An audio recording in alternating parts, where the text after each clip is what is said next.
x में जो गुना वाला अंक होगा उसको हम क्या बोलते हैं? गुणांक। और y में जो गुना वाला अंक होगा उसको हम y का गुणांक कहेंगे। और अचर पद का जो गुणांक होगा उसको हम अचर पद का गुणांक कहेंगे। और अचर पद हो सकता है कि बराबर के इस पार हो या हो सकता है कि बराबर के उस पार। ठीक है, तो मान लो कि ये समीकरण दे दिया। ठीक है, ये समीकरण दे दिया और सवाल हमसे ये पूछता है कि इस समीकरण का ग्राफीय निरूपण किस प्रकार का होगा। ठीक है, तो सबसे पहले हमको जांच करना पड़ेगा कि यह a1 बटा a2 बराबर नहीं है b1 बटा b2 के जैसा है, या a1 बटा a2 बराबर b1 बटा b2 बराबर c1 बटा c2 के जैसा है, या a1 बटा a2 बराबर b1 बटा b2 बराबर नहीं है c1 बटा c2 के बराबर है। अगर पहले हमको ये जांचना पड़ेगा और उसके बाद हम कह सकते हैं कि इसका ग्राफीय निरूपण प्रतिच्छेदी होगा, तो चाहे वो संपाती होगा या समांतर होगा। देखो, प्रतिच्छेदी रेखा किसको कहते हैं पहले ये समझो। ग्राफ जब बनाते हैं तो इस प्रकार का रेखा बनता है। ग्राफ में जब बिंदु निकाल लेते हैं तो बिंदु को मिलाते हुए रेखा खींचते हैं, तो कुछ ऐसा समीकरण होता है जिसका ग्राफ एक दूसरे को काटते हुए रेखा बनती है, जहाँ पर हमको कटान बिंदु निकालना जरूरी होता है। और संपाती रेखा कुछ ऐसे ग्राफ होते हैं जिसमें केवल एक ही रेखा खींच रहता है, जिसमें केवल एक ही गो रेखा होता है, तो उसको बोलते हैं। यहाँ पर संपाती रेखा कौन हो गया? ये वाला जो रेखा है यह संपाती रेखा है। ठीक है, उसके बाद कुछ ऐसे भी समीकरण होते हैं जिसका ग्राफीय निरूपण जब करेंगे उसमें दो रेखाएं बनेगी। यानी कि बताओ यहाँ पर कैसा रेखा बना, ये हुई समांतर रेखा। हो सकता है किसी ग्राफ में इस प्रकार से बने, किसी ग्राफ में ऐसे बने, किसी ग्राफ में ऐसे बने। ठीक है, लेकिन ये है क्या? समांतर रेखा। जो समांतर रेखा है ये कभी भी एक दूसरे से नहीं मिलता है। ठीक है, चलिए, तो पहले हमारे सामने जो समीकरण है x माइनस 2y बराबर 0 और 3x प्लस 4y माइनस 20 बराबर 0, पहले इसको जांच करेंगे। क्या करेंगे? जांच करेंगे। और जांच करने के बाद देखेंगे कि यह किस प्रकार का है, इसका ग्राफीय निरूपण कैसा होगा, इसका बीजगणितीय निरूपण कैसा होगा, इस समीकरण की प्रकृति यानी उसकी विशेषता क्या है। ठीक, चलिए, सबसे पहले जो समीकरण 1 है, यहाँ पर x का गुणांक कितना है? x का गुणांक कितना है?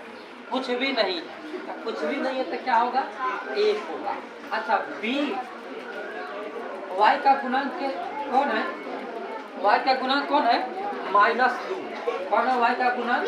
-2। तो y के गुणांक को b1 करते हैं। और अचर पद कौन है? यहाँ पर अचर पद 0 है।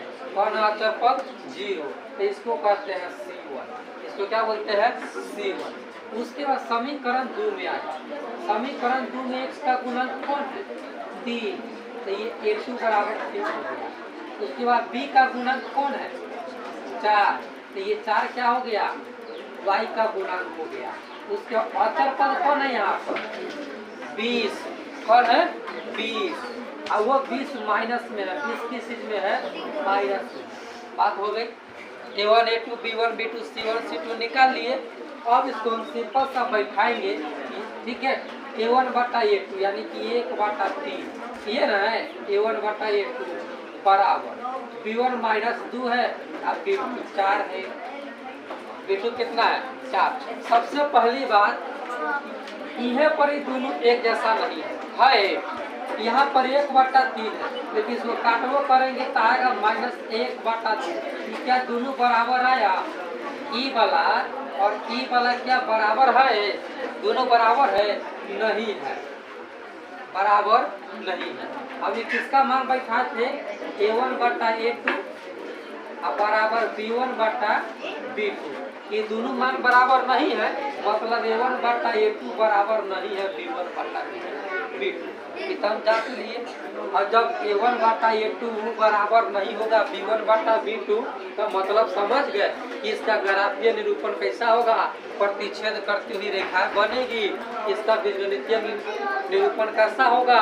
इसके केवल एक हल होंगे या अद्वितीय हल होंगे। जब क्वेश्चन पूछेगा ना तो वहाँ पर पूछेगा कि x माइनस 2y बराबर 0 और 3x प्लस 4y माइनस 20 बराबर 0 का कितने हल होंगे। तो यहाँ पर हम कह सकते हैं कि A1 बटा A2 बराबर B1 बटा B2 नहीं है बराबर नहीं है। तो इसका केवल एगो हल होगा, या इसी चीज को हम कह सकते हैं कि अद्वितीय हल होगा। कैसा हल होगा? अद्वितीय हल। पूछ देगा कि यह समीकरण कैसा है, ठीक है, तो फिर हम जांच करेंगे, ये निकाल लेंगे। अगर A1 बटा A2 बराबर नहीं है B1 बटा B2 तो यह समीकरण संगत है या अविरोधी है। क्या है? संगत या अविरोधी। क्लियर हो गई बात? चलिए नेक्स्ट। अब यहाँ पर जो एग्जाम्पल 2 लिए हैं, यहाँ पर सबसे पहले बताओ कि A1 यानी कि x का गुणांक कितना है। x का गुणांक कितना है? समीकरण 1 में पहले पहुंचो, ठीक है। x का गुणांक कितना है? 2। उसके बाद B1 यानी कि y का गुणांक कितना है? 3। उसके बाद C1 अचर पद कितना है? -9। कितना है? -9। उसका समीकरण 2 में आ जाए। A2 यानी कि x का गुणांक कितना है? 4। B2 y का गुणांक कितना है? 6। C2 अचर पद कितना है? -18। क्लियर हो गई? और इसको हम बैठा करके देखेंगे A1 बट्टा A1 बट्टा A2 बराबर B1 बट्टा B2 बराबर C1 बट्टा C2 से बैठा कर देखेंगे, होगा तो होगा, नहीं होगा आगे देखेंगे। चलिए A1 बट्टा A2 यानी कि 2 बट्टा 4 बराबर B1 बट्टा B2 यानी कि 3 बट्टा 6 बराबर -9 बट्टा -18। क्लियर?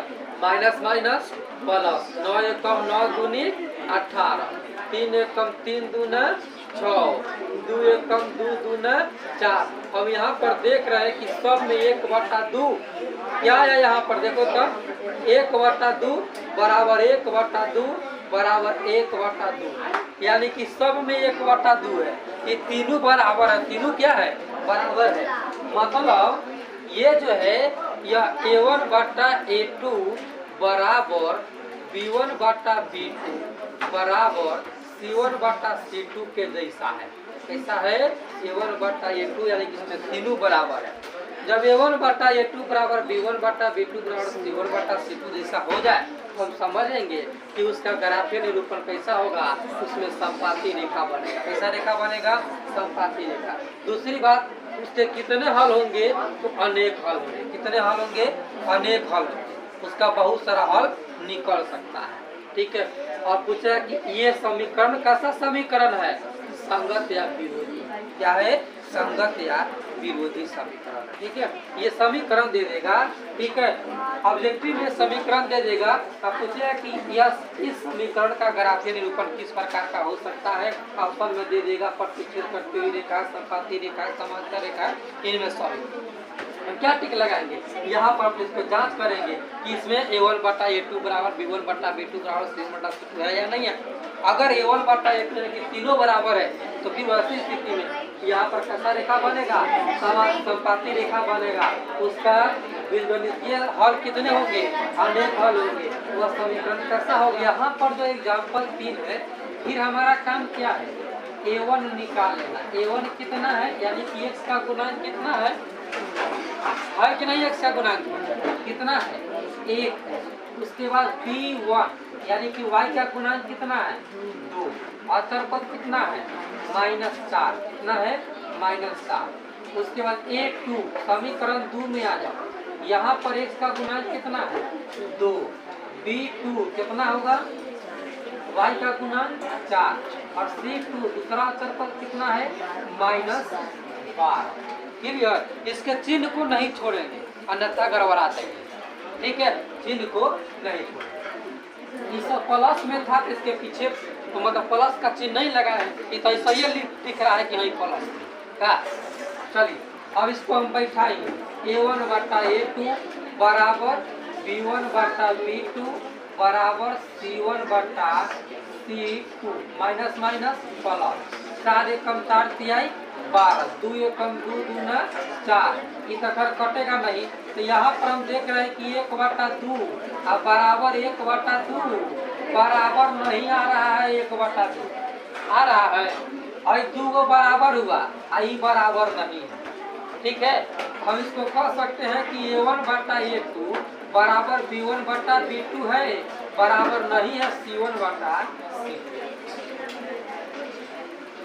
ऐसा ही ना बनाइए। तो अगर ऐसा आ जाता है तो हम समझ जाएंगे कि इसका ग्राफीय निरूपण कैसा बनेगा। ग्राफ में कैसा रेखा बनेगा, समांतर रेखा बनेगा। इसके कितने हल होंगे, एको गो हल नहीं होगा। ठीक है, यह समीकरण कैसा समीकरण है, असंगत या आश्रित है। कैसा समीकरण है, असंगत या आश्रित है। अगर इस चीज को समझ गए तो आप चैप्टर 3.2 बना लीजिएगा। इसलिए बिहान आप लोग जो कल जो है चैप्टर 3.2 पूरा बनाइए। ठीक है, और नहीं बनेगा तो हम बताएंगे।